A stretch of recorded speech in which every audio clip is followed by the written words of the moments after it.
In the last few years or so, romance anime and manga have received quite a significant development. And this development comes in the form of characters that aren't afraid to speak their feelings, you know? They actually talk about their desires, they pursue the things they want to do, and they are bold about it. I would say if you look back a few years or so, the normal romance manga would take up to a few hundred chapters until you'd get to a confession. It was something that was usually dragged on for an eternity. But ever since 2019 and the birth of the Reiwa era, everything's kind of changed. It's like they've added something to the water that's made Japanese mangakas actually grow a backbone. Pretty weird because nowadays we see confessions pretty much weekly. If you're reading a story and it's showing pretty much no progress, that's not the norm anymore, that's abnormal. We're not seeing too much of that. And I think that in the grand scheme of things, this is fantastic. There is no better time to be a fan of the romance genre. We're not expecting insufferable waits anymore and, development that goes nowhere. We're actually getting progress. And these kinds of developments are now kind of like trademarked with the name Reiwa energy. But I'd add this too. When you think about romance in terms of anything that belongs in like the whole otaku sphere, you're probably gonna think about like a high school romance. Sweet little stories about these innocent kids just finding love for the first time, like little things like that. And I can't blame you for thinking so. This kind of story is the most prominent in the anime industry. I can't count how many times I've on this channel spoken about series like this. But they're not the only type that exist, because there's this wholly unappreciated subgenre in romance that's gonna be the adult romance. And there's one adult romance in particular that I wanted to talk about today that I think has the chances to be probably the best adult romance manga of all time, if everything goes right, And its name is Telework Yotabanashi. Hi y'all, I'm Bayfun, and today, I wanted to talk about this adult romance in particular because it's been on fire lately. There have only been 11 chapters translated so far, but since chapter 1, I have been captivated. I mean, I'm strapped in and I'm waiting to see where this story is gonna go. It is fantastic so far. Seeing an adult romance in manga is kind of rare. There's not too many stories that are based off of two characters that aren't in school. The ones that just pop into my head when I think about that genre are things like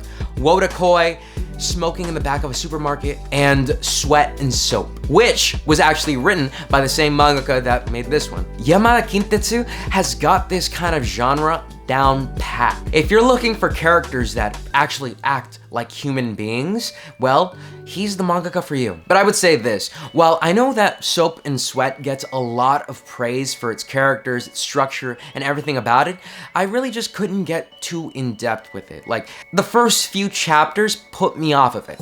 I don't know why, but I'm guessing that it's because the main characters were a little bit too eccentric for me. Things like the weird quirks that were shown really limited the connection that I could have had with the series. But nonetheless, Telework Yotabanashi has a much better start. Our protagonist in this series is a normal, introverted salaryman.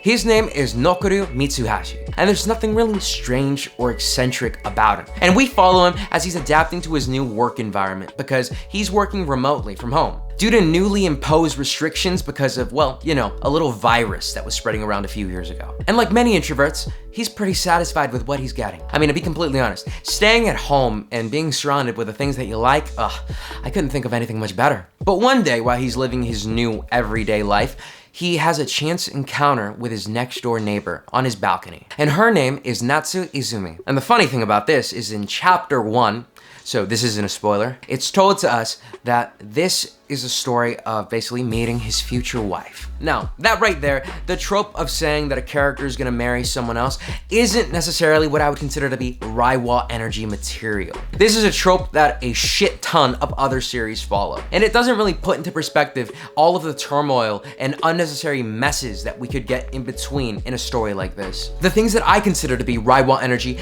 come after this, with their small interactions that they have every once in a while. Because Mitsuhashi, our protagonist, has an ability that is almost supernatural, almost unreal when it comes to the realm of manga and anime. It's really quite something when you take into consideration just how powerful Mitsuhashi's ability is. Because if you were to implement this ability into any other series, it could probably change the entire relationship that characters have. Are you ready for me to unveil just what it could be? It's communication, empathy, being direct with what you want. It is quite literally the exact opposite of what a dense MC is. And I'm so glad to see this because I'm tired of seeing the same old dense black hole MCs. A protagonist that can tell what the emotions of the person in front of them are is an idea that was ludicrous a few years ago. But this guy pulls it off in stride. And you see, he needs to. He's a perceptive guy. I feel like most introverts are, but it really helps out because he likes this girl, like right on the spot, but they don't have too many interactions with each other. So he has to make do with the little interactions that they do get. Since they're neighbors, it makes sense for them to sometimes meet at a convenience store or just talk in a hallway or meet up on a street or something like that. It's not out of the realm of possibilities. In fact, it's real. It happens all of the time. But situations that with other characters could lead to misunderstandings and fights that could go on for chapters and chapters and chapters, they get resolved in a matter of seconds because Nokoru basically says it as it is. He asks, what did I do wrong? Is there something that I can say better? Is there something that you want me to say? He wants a clear dialogue with Izumi because he respects her. And I think this is where the really special moments of the story come into play. As an introvert, you're not really gonna be able to completely 100% understand what the other person feels or what they mean when they say something. And it leads you to overthink a situation in your head and replay it over and over again. In order to avoid this, clear communication is key. That's something that is as applicable in the story as it is to real life. Hell, if you're not an introvert, I still feel like clear communication is something that should be at the top of the list of needs in a relationship. And we get to see the developments that come from this in the story. I'm gonna go ahead and jump to the last few chapters that just came out for the story. So if you don't wanna like catch up right now and just read the short little chapters, then feel free to just get spoiled by this. While being invited for a drink and to read a book in Izumi's home, our main character falls asleep on a chair. He wakes up with Izumi turning off the light behind him, but he gets a little freaked out because she's close. She notices this, feels like this is a cue that she should jump onto, and she kisses him. That's the cliffhanger on chapter 10, and then chapter 11 picks up legitimately right after this, where we have one of the best exchanges in dialogue that I've seen two protagonists have in a story. And that's because our characters are talking and listening to each other. A novel idea, I'm sure. So as to not misunderstand the situation, Nokoru asks her, why did she kiss him? She responds with a why not? What prompts him to talk about what he thinks a kiss should mean, that it's something that should be held and respected by two people that care for each other, which Izumi agrees to.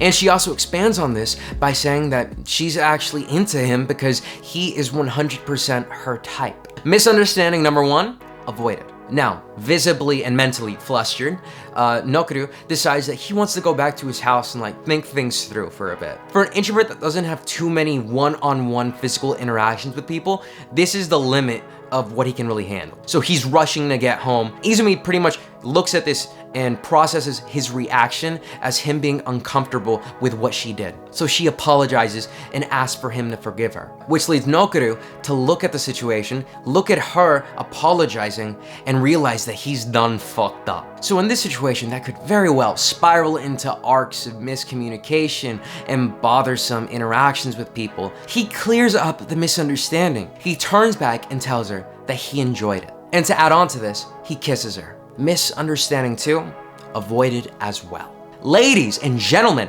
this is a breakthrough. Jesus Christ, this doubles down and just shows me once again why communication is one of the hottest things a relationship can have. I'm gonna love to see which directions the story is gonna go from this, but I can already tell you that the groundwork has already been laid out for a nice, healthy relationship.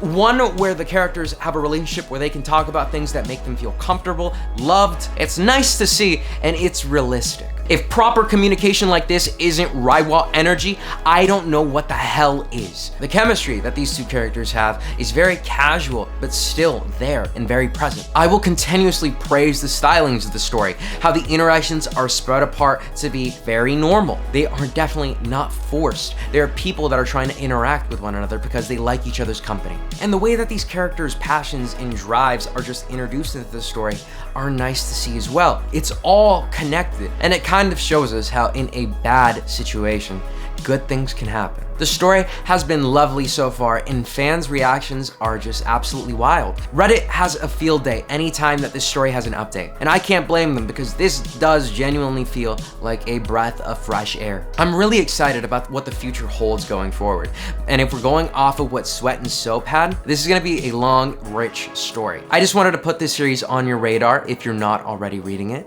and as always, I was Bayfon. If you don't want to end up in a situationship or something weird like that, hey, just know communication is key to all of it. I'll see you guys next time, and well, peace.